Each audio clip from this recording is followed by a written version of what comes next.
Welcome to the Advantage Podcast, a monthly unscripted conversation with host David Ashcraft and top leaders impacting our world. Created by pastors for pastors to strengthen our leadership and expand our knowledge and influence.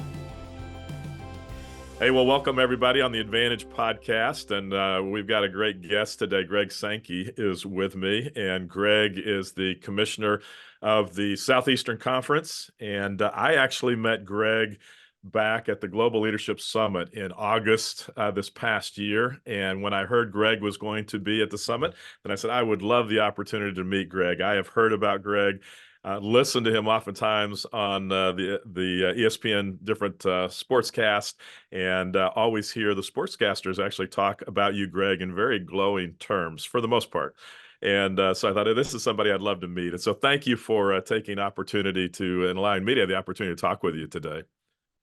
David, it was great to meet you. I appreciate your stepping into the leadership role at the Global Leadership Network and the opportunity for another conversation.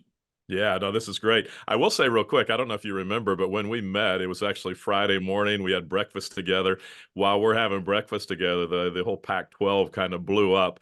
And so I would pass you in the hallway, kind of backstage the rest of the day during the summit, and you would be on the phone.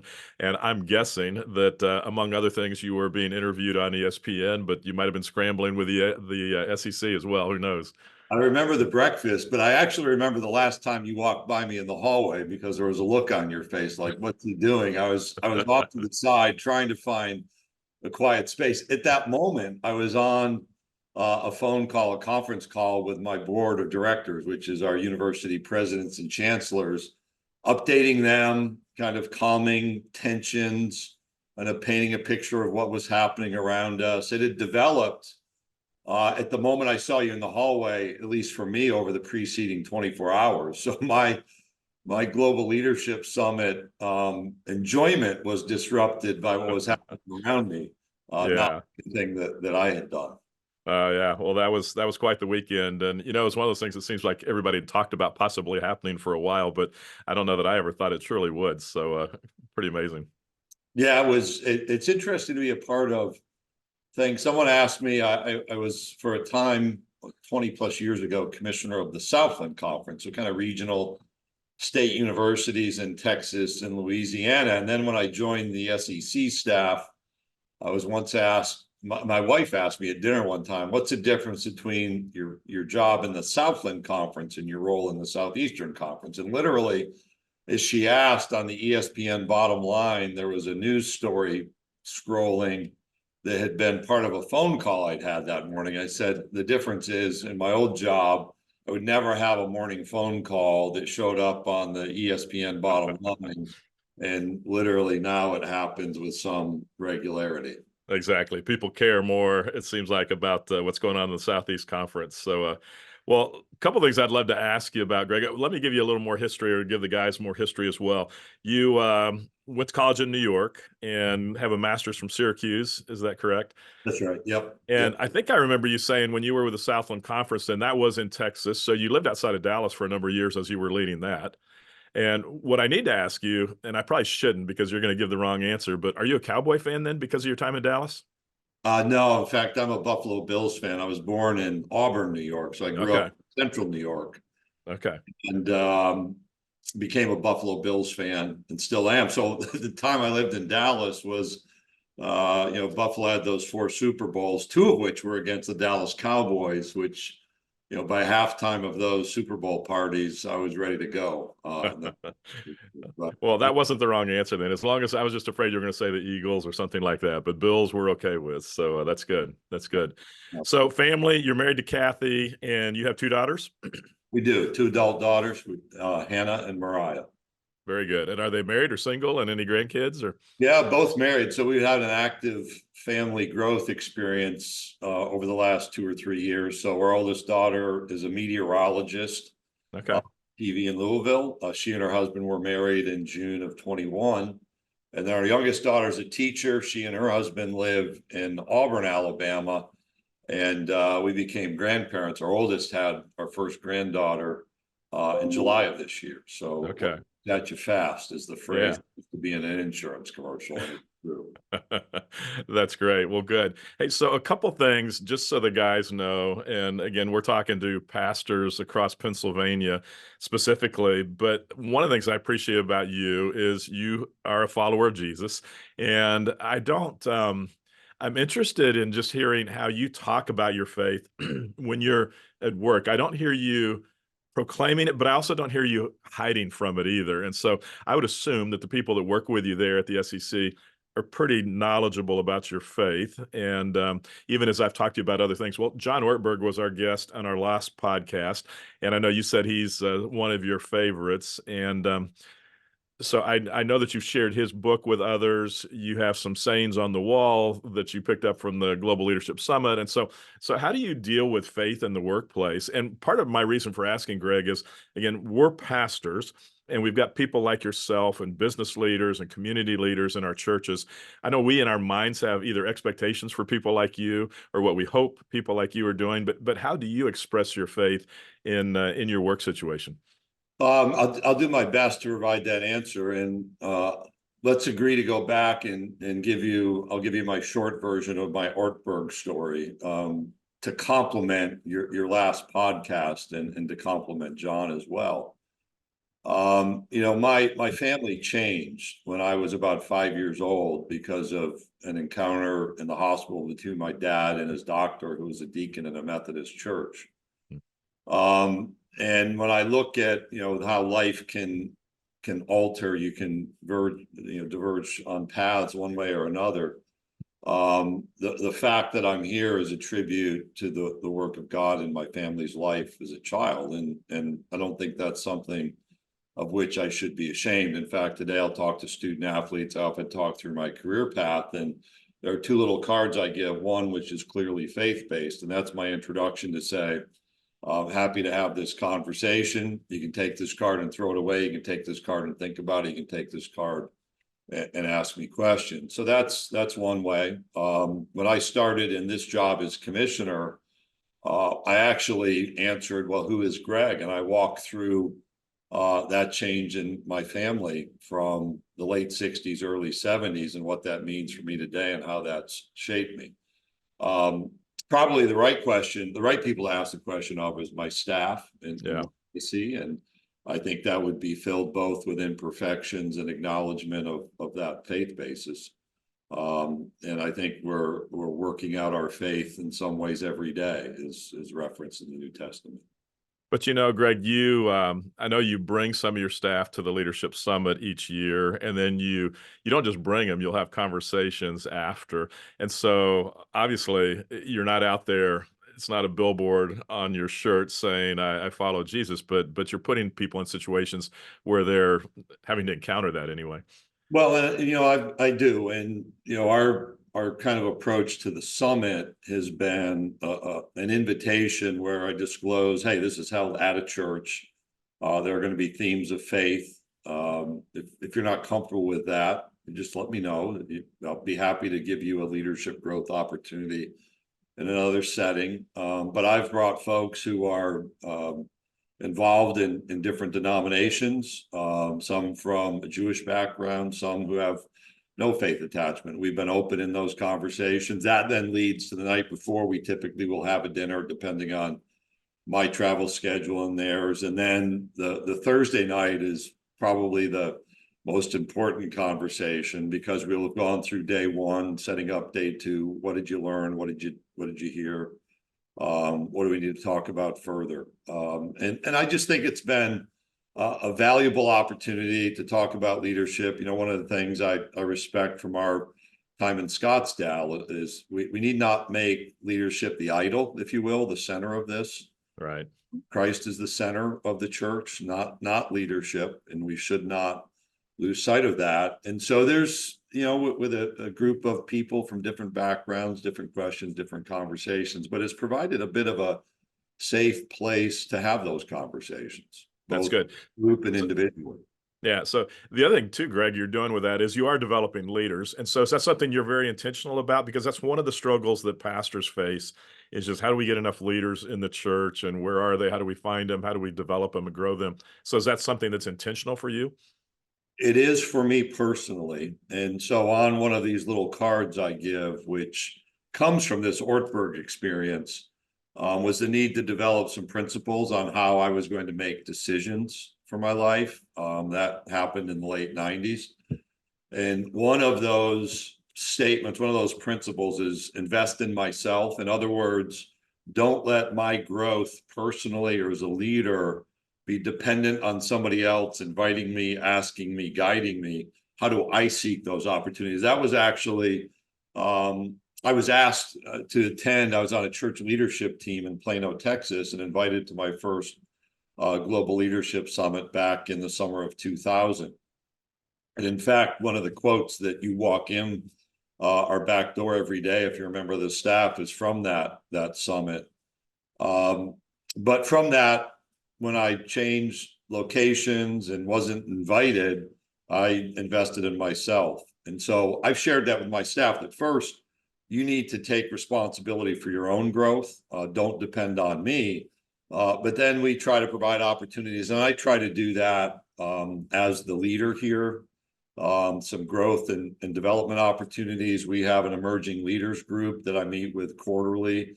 And it's, you guys just ask me how I make decisions. How do I look at what's ahead? Where did I stumble a bit before? It's a free-flowing conversation with probably half of our staff is in that emerging leaders as things continue to change. Hey, Greg, so I love that you're doing that specifically, because sometimes I think we make developing leaders harder than it has to be. And I know that at least my experience is younger leaders want to have a seat at the table at some point. And so being able to sit down with you, I think, again, our fear, and sometimes we don't set up those kind of meetings because we think we have to have a presentation to make to them and we don't have time to prepare, where it's really just show up and ask questions. And you're just talking about your life experiences, right? Yeah, so I've probably said it a number of times, but I was traveling here in 1997 to meet with the Southeastern Conference commissioner at that time, Roy Kramer, actually in this same physical space I'm occupying this interview. And on the trip, I had prepared, what did I want to ask the SEC commissioner? And so what I've said to our staff is every month they have an opportunity in our staff meeting, what we call Ask Greg Anything. And that's an open conversation. I didn't learn that early on in my career. I learned from press conferences that the media, some of whom I know, some of whom I don't know, could ask me anything. And I didn't give my staff that same opportunity. So every month in our staff meetings, there's Ask Greg Anything. And then I took that to our emerging leaders group and said, you know what, we're going to have lunch. I'm going to walk in, I'm going to eat lunch, and we'll block 2 hours generally. And we can stay 15 minutes or 2 hours. It's up to you. It's not up to me. So you have to be prepared and you have to ask. And one of the things I've done over the last 2 years is pivot. In fact, I have a reminder at our next staff meeting of their responsibility to prepare for that conversation like I did in 97, because coming here and meeting with the SEC commissioner, the Southeastern Conference commissioner, was huge for me. And I was a young conference commissioner. So take that opportunity, use that illustration for yourself. Even though you see me every day and I dress more casually than my predecessors, understand you've got an opportunity to gain some insight and some hopefully growth through that conversation. Yeah, that's great. You're a quarter zip guy when you talk about dressing, right? Lots of quarter zips I've seen you wear, which I like. Preferred piece of attire. That's good. So one of the other things that I appreciate very much about you, not only are you a follower of Jesus, you're also a church guy.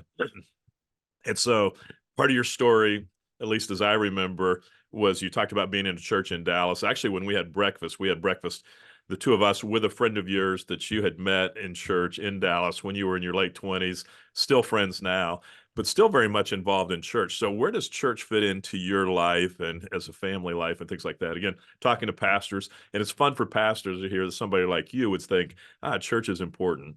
Yeah, so, maybe a few observations and a few challenges. One is, I shared a story from the Peach Bowl a year ago, which went better than the Rose Bowl this year for my team when Georgia Miles made it finish at midnight.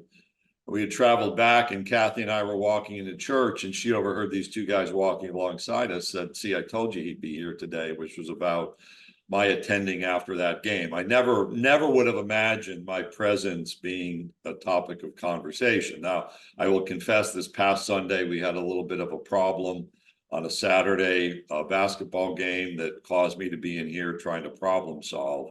And so I missed. And so it is, to the extent it can be a priority.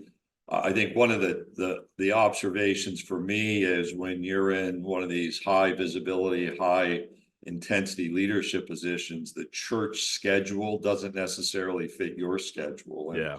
since you have so many pastors, I would encourage them in two ways. One, how do you meet people in these roles, maybe where they are a little bit? The church is good at doing some things in that capacity for those in need.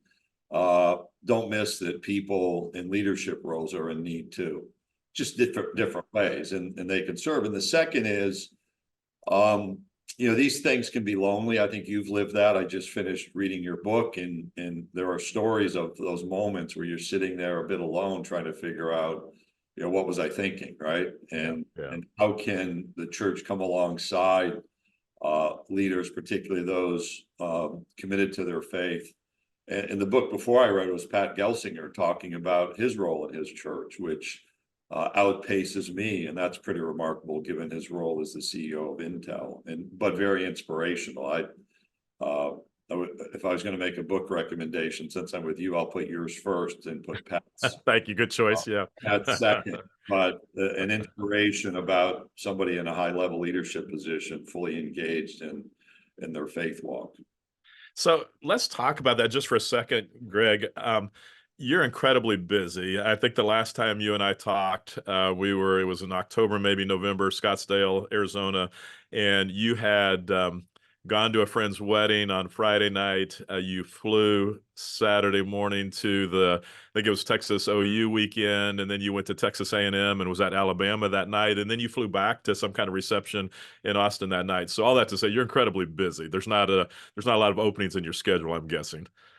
There were not in the fall. That's absolutely true. And this is right or wrong, it's a 7-day-a-week role, and you try to put gaps. In fact, that 2-day experience in Scottsdale for me was incredibly refreshing. And as I moved to the conclusion of football season, I actually was a much better mental frame of mind, and from just a health and rest and vigor, that more so than I remember being in my preceding 8 seasons. And one of those lessons is, how do you grab time, even though I'm busy, being intentional about taking some moments. And actually this week we had 3 days of our athletics directors meeting, and I had a conversation with one of our key leaders, and he said, I went to my university president and said, I can't work at the same pace I did 10 years ago. I think incredibly valuable, and I'm going to have to schedule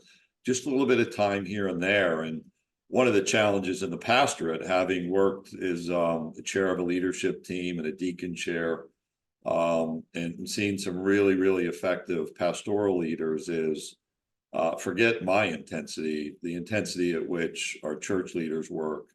And I've heard so much in the post-COVID era of the challenges, and you're dealing with the cultural issues of discontent. I would describe, my encouragement is, you just have to step away. You're just going to have to schedule those moments. And I need to explain the Ortberg thing, so I'll finish this question. Yeah. Okay, good.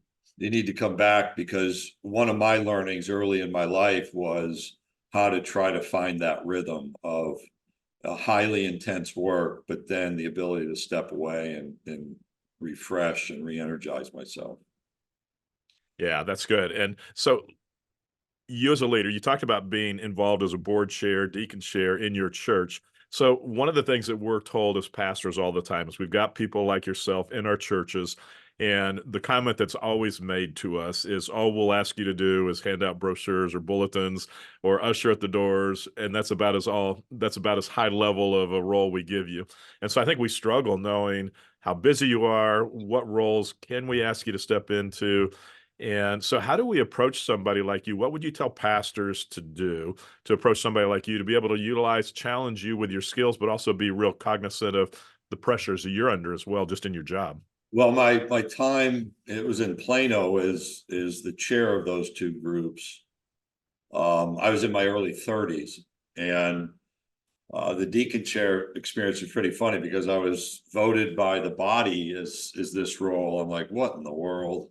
How can this be me? And then I went to an event where I just happened to be seated next to a fellow deacon chair. It happened to be the deacon chair from First Baptist Church of Dallas. And he was basically citing what he does for his work. I was commissioner of the Southland Conference. He knew a little bit about it. And I walked away. I'm like, how in the world am I chairing a deacon group compared to this guy's resume? I would say, in direct answer to your question, two things. One, you have to ask. And my experience is folks in these roles are so under scrutiny, under demand. You have to ask. And then when you ask, you have to follow through.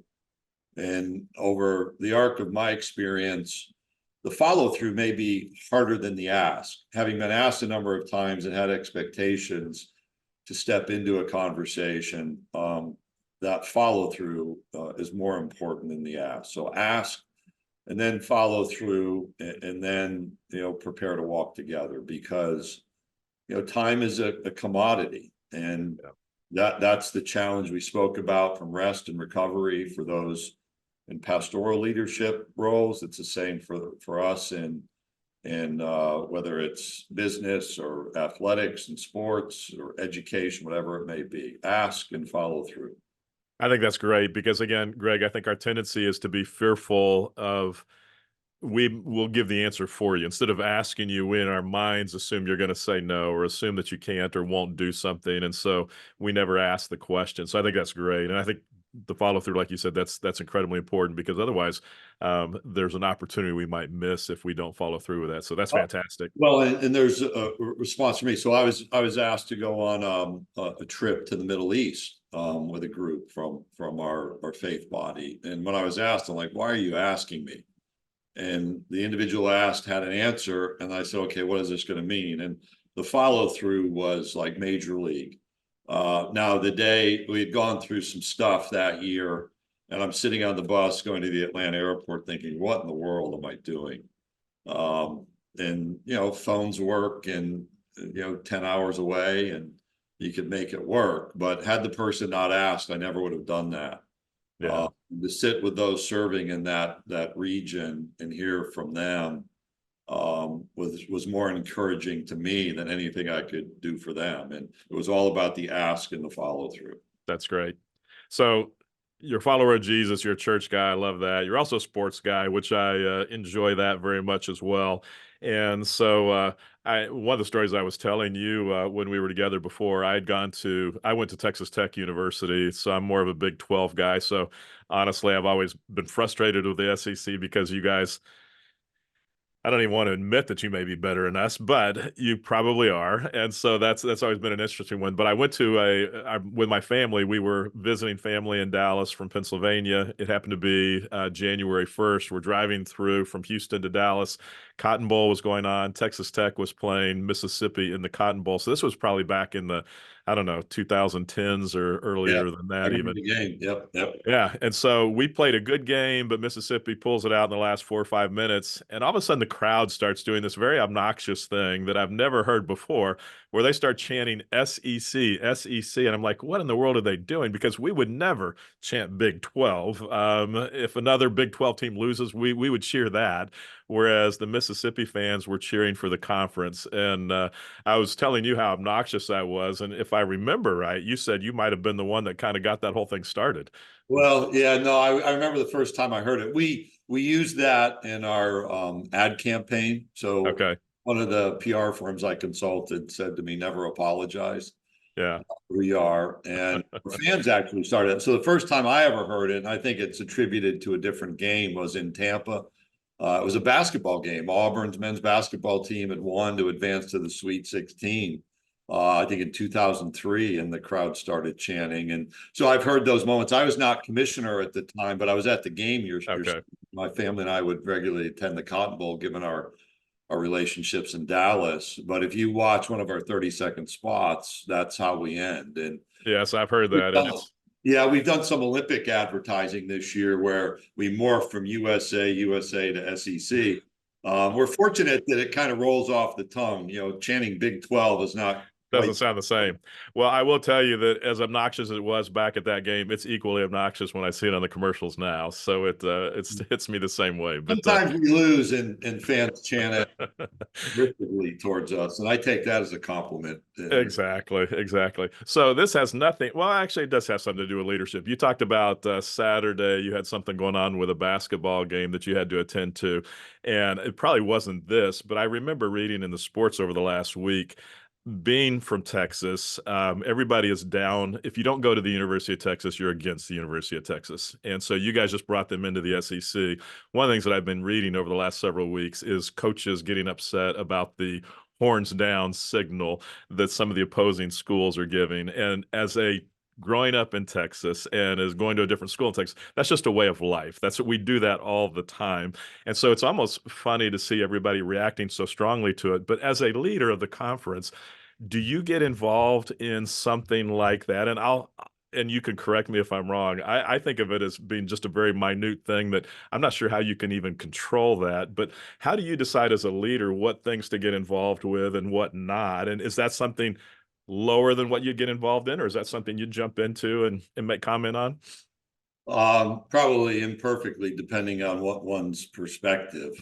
So I've not been engaged in that particular issue since they're not members. We do have expectations that motion. So we have a gator chomp. One of our schools kind of has a shark fin thing. We have other gestures that not be done at opponents. Yeah. Okay. That's one of the lines. We have sportsmanship issues that will generate phone calls.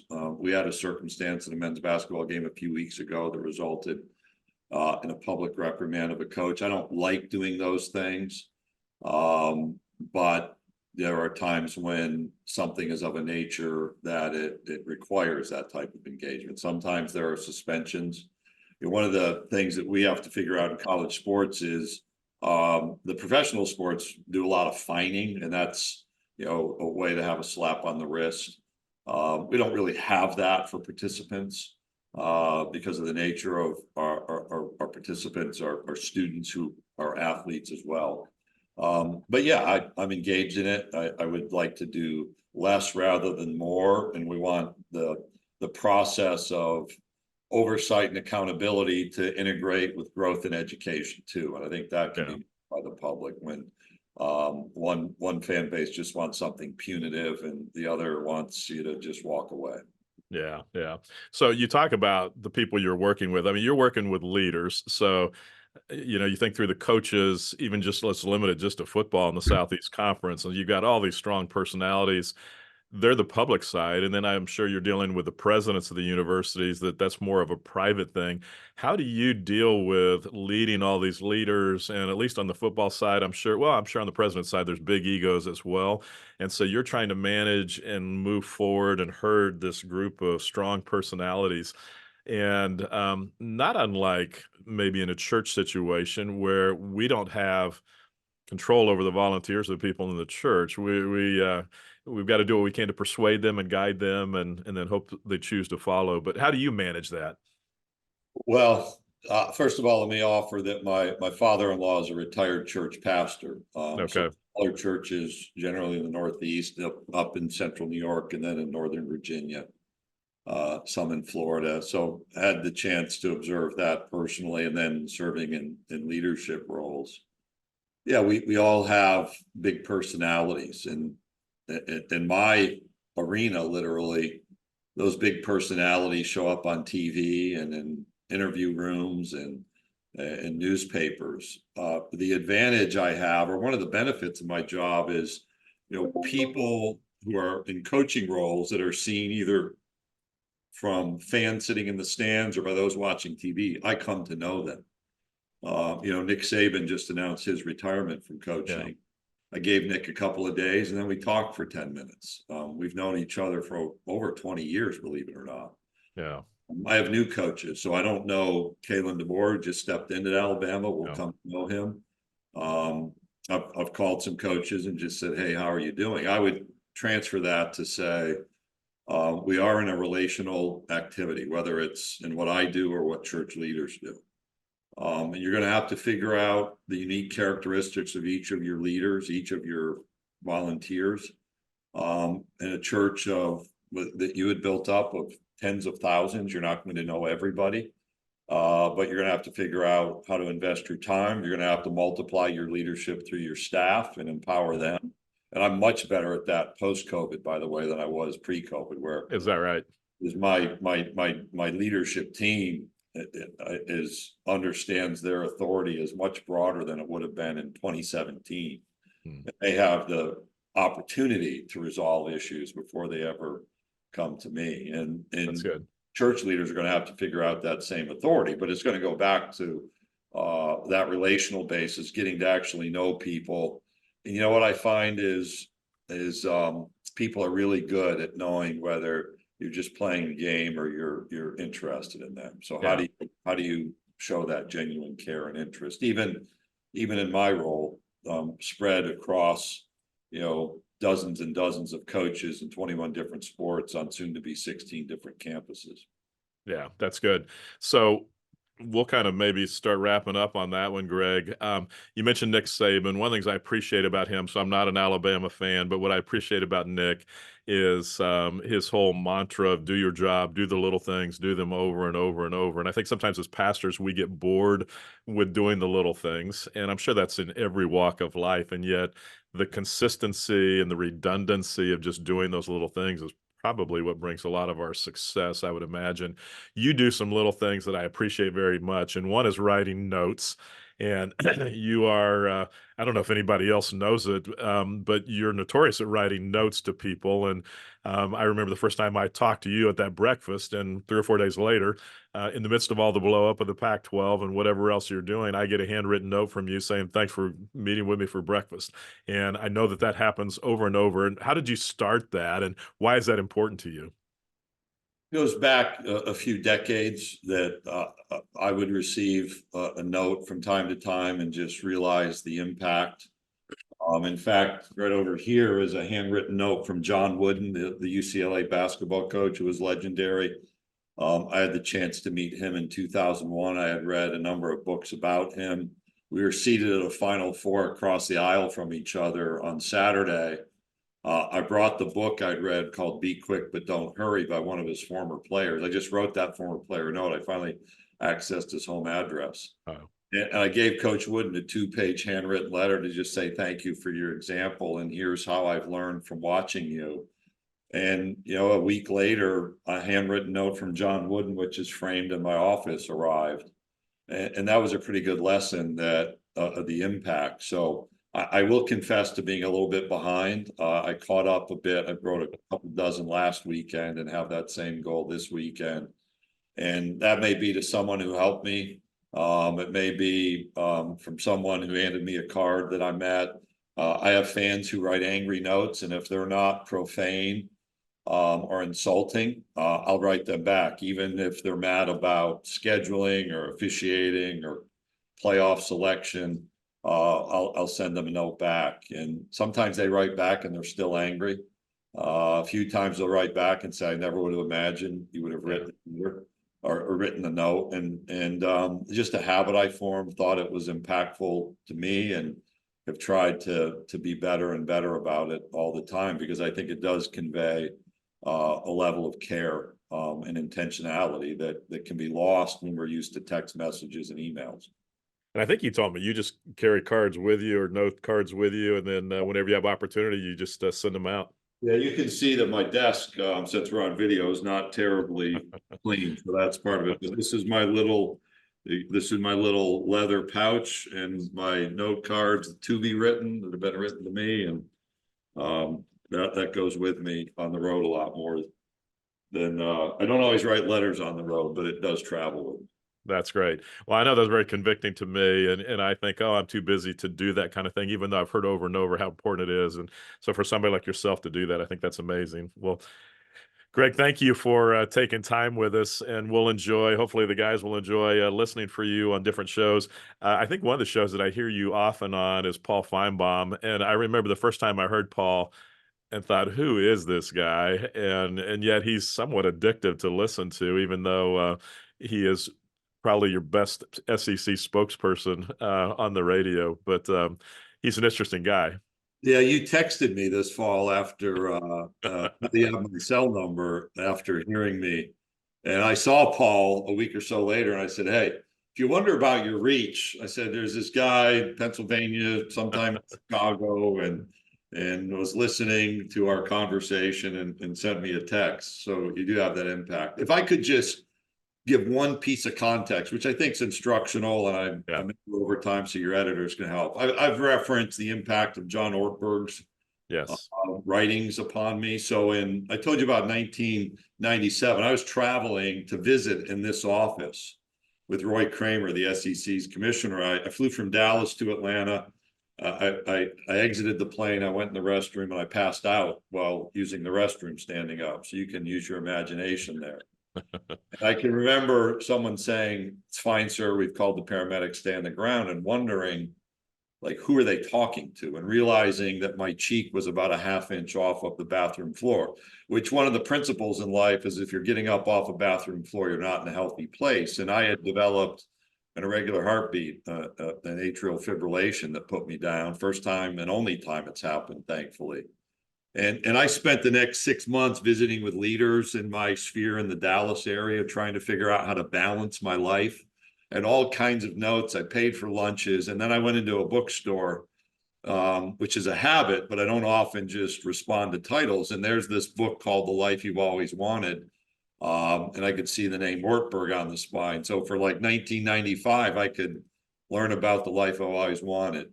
And so I'd spent 6 months trying to figure out how to balance my work in my home, my work life and my family life. And it's interesting that we always talk about work-life balance, and work always comes first, which should be a little bit of a check. And so I read that book, and in the 12th chapter, there's what I'll paraphrase is Ortberg says, don't chase balance in life. It's an insufficient goal. And I'd spent 6 months trying to figure it out. And so what he talked about is, how you're going to make decisions, what are the principles that are going to guide you. And I've talked about these little cards. And so I started writing, and it took me 5 years to actually put down from that book the challenge of what principles are going to guide my life. And that's where the invest in myself, make each day a masterpiece, limit my exposure to temptation, never be the source of hurt in the eyes of my wife or my children. And I also learned from that I needed a rhythm. Like every 2 months, I could go really hard, but I needed to step away for a day or two and refresh myself and think and rest. And I referenced that earlier in our podcast, and just given the compliment of you having had John on before. I once stood in a prayer line at Menlo Park Presbyterian Church when he was leading there just to say thank you. And I said, look, I'm not here for a prayer request. Like violating all church protocol to say thank you for the impact on my life. And one of the notes I wrote my first day in this job as Southeastern Conference Commissioner was to John. And then there were 5 or 6 others where I said, I've ascended to this position, not because of me, but because of all the people that have helped guide me, and you did this from afar. And I hope as church leaders, that story and the investment in your leaders, your leadership, taking a break, figuring out who you are, can be communicated by me because of the impact and the benefit I received from a tough moment, getting up off a bathroom floor, encountering just this little book, The Life You've Always Wanted. And I've shared that over and over, and have heard from a variety of different people of how it's impacted them. And maybe bought a couple dinners for John and Nancy along the way from book. That's great. Actually, I sent him, you sent a little note to me as we were preparing for this podcast. And so I sent him a copy of your comments of how much you appreciated him. And so he was very thankful for those. And had you even heard of John before when you picked up that book? Did you know the name Ortberg or No, no? because that would have been 98. I'd never been to the Yeah. summit, no idea who he was. And then, back in the first time I attended, there used to be a Saturday session, and Yeah. John might fill the Friday afternoon or the Saturday session. And whenever he was Saturday morning, I was sure sometimes I was on video at a distance, one time in person. And that was a big deal. When I traveled for business, when he was leading church out in Menlo Park, I would, Kathy and I, a couple times, and myself a couple times, made sure that we scheduled the chance to go listen and learn in that. Yeah. That's great. And, it's interesting, your rhythm of needing every 2 months or so time away. I found that probably the last 10 years that I was at LCBC Church, where I needed to know every 6 or 8 weeks that there was something that I could look forward to get away for a couple of weeks. And I always would try to think through, am I just trying to escape or what am I doing? But it was necessary to know that it was on my calendar for me to keep going and working hard. So. Yeah. And it used to be that I would use maybe some work things where I could step away. I might be on a trip, schedule a day. Right. Or at the end, or where I could gather that time. Now, for what I do now, from Labor Day till the first week of December is football season.